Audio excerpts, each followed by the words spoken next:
Hello, સ્વાગત છે તમારા બધાનું રિદ્ધિની દુનિયામાં. અને અમે નીકળી ગયા છીએ શોપિંગ કરવા માટે, કેમ કે રાત્રે નીકળવાનું છે શૂટિંગમાં જવા માટે. રસ્તામાંથી ઉર્વી ભાભીને લઈ લીધા.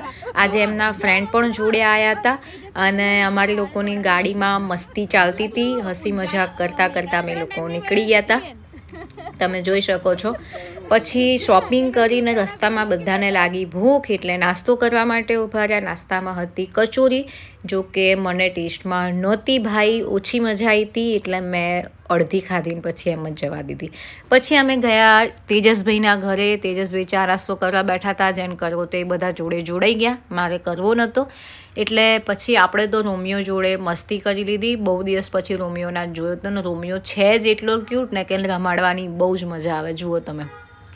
અને હવે અમને ઓળખવા બી લાગ્યો છે અમે જઈએ ને ત્યાં. એટલે પછી મારે નેલ આર્ટ કરાવવાના હતા, એટલે ત્યાં જવા માટે નીકળી ગઈને. રસ્તામાં એટલો ટ્રાફિક હતો, કારણ કે દરેક પેટ્રોલ પંપ ઉપર તમે જોઈ શકો છો કેટલી લાઈન હતી, એટલી બધી ભીડ હતી ને દરેક જગ્યાએ સખત એમ.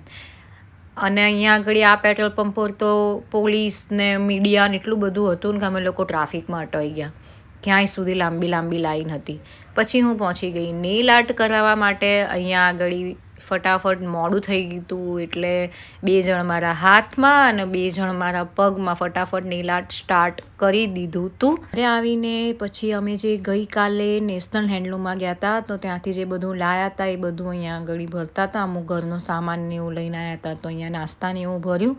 અને આ બધું જો આવું નાની મોટી વસ્તુ ત્યાં હેન્ડલૂમમાંથી ખરીદી હતી. આમ તો ખાસી બધી વસ્તુ ખરીદી હતી. તો બસ આવું છે.